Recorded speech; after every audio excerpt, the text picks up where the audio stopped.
ডাঙৰ খবৰ এবাৰ ৰাজ্যত সংঘটিত হৈছে ভয়ংকৰ হত্যাকাণ্ড কিয়নো এবাৰ হুৱাপাতিতে এগৰাকী যুৱতীক শূন্য দূৰত্বৰ পৰা গুলি কৰি হত্যা কৰিছে দুৰ্বৃত্তই।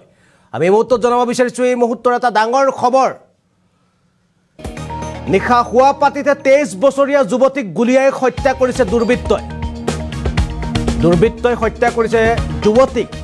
ডিফুৰ আৰলং লংছত মাছনিশা যুৱতীৰ সৈতে ভয়ংকৰ ঘটনা। বিচনাতে গুলিয়াই যুৱতীৰ প্ৰাণ ললে দুৰ্বৃত্তই।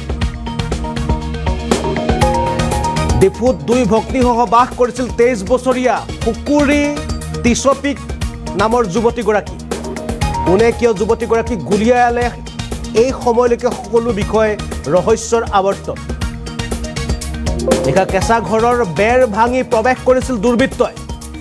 কেঁচা ঘৰৰ বেৰ ভাঙি দুৰ্বৃত্তই প্ৰৱেশ কৰি টিছপিৰ মৃতদেহ মৰণোত্তৰ পৰীক্ষাৰ বাবে DMCHলৈ প্ৰেৰণ কৰা হৈছে। ডিফুৰ 2 নং ৱাৰ্ডৰ আৰলং লাংছত চাঞ্চল্যকৰ ঘটনা।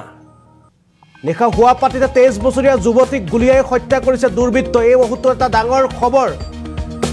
ৰাজ্যত সংঘটিত হৈছে ভয়ংকৰ ঘটনা। ডিফুৰ আৰলং লাংছত মাজনিশা যুৱতীৰ সৈতে হৈছে ভয়ংকৰ ঘটনা কিয়নো এইগৰাকী যুৱতীয়ে মাজনিশা শুই থাকোঁতে অচিনাক্ত দুৰ্বৃত্তই ঘৰৰ তলেৰে আপোনালোকে যিটো দেখিছে এটা ডাঙৰ যিটো ফুটা দেখিছে ফুটাৰে প্ৰৱেশ কৰিছিল মাজনিশা দুৰ্বৃত্তই আৰু এই কেঁচা ঘৰৰ মজিয়াৰ তলেৰে প্ৰৱেশ কৰি এনেদৰে দুৰ্বৃত্তই হুৱাপাতিতে শূন্য দূৰত্বৰ পৰা গুলি কৰি হত্যা কৰিছে 23 বছৰীয়া কুকুৰী টিছপি নামৰ এগৰাকী যুৱতীক।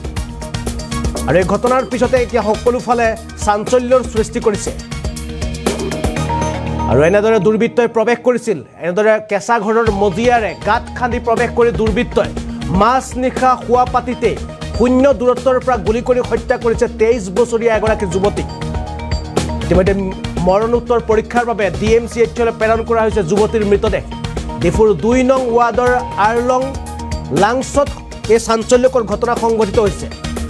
নিশা হুৱাপাতিতে 23 বছৰীয়া যুৱতীক গুলিয়াই হত্যা কৰিছে দুৰ্বৃত্তই আৰু এই ঘটনাৰ পিছতে এতিয়া সমগ্ৰ অঞ্চলজুৰি চাঞ্চল্যৰ সৃষ্টি হৈছে। এই মুহূৰ্তত ঘটনাক কেন্দ্ৰ কৰি কিছু মন্তব্য আহি পৰিছে। আমি মন্তব্যসমূহ পোনে পোনে আপোনালোকক দেখুৱাই লৈছোঁ। আমাৰ 2 মাহ হৈছিল, তাৰপিছত ঘৰটো অলপ শেষ হৈছিল, তাৰপিছত মই ঘৰ গুচি গ'ল। তাৰপিছত ছোৱালীকেইটাৰ কাৰণে কৈছোঁ ঘৰটো সোমাই যা, এনেকুৱা বনাই থকাটো নহ'ব, এনেকুৱা ক'লোঁ মই। তাৰপিছত ছোৱালীকেইটা চব ঘৰটো মানে বস্তুকেইটাৰ চব লৈ নিলোঁ, লৈ আনি পেলাই তাৰপিছত 1.5 মাহ হৈছে ইয়াত।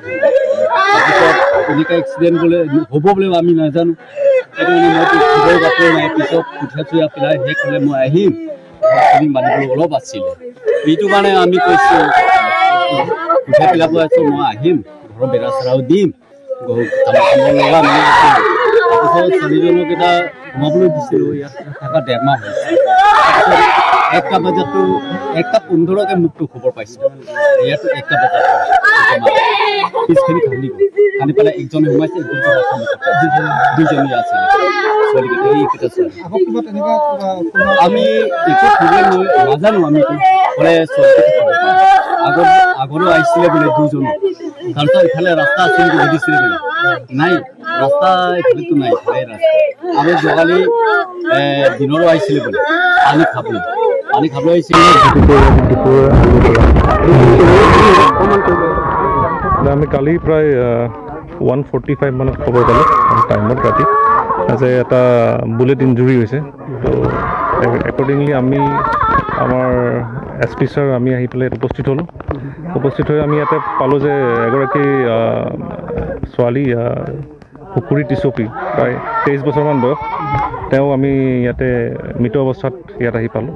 এতিয়া ইনভেষ্টিগেশ্যন চলি আছে, গতিকে প্ৰিলিমিনাৰী ইনভেষ্টিগেশ্যন চলি আছে, গতিকে আমি বিশেষ এতিয়া আমি বিস্তৃতভাৱে ক'ব নোৱাৰিম।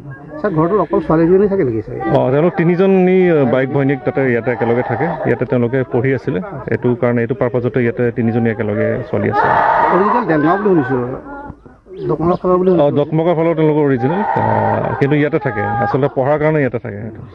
ঠিক আছে, থেংক ইউ।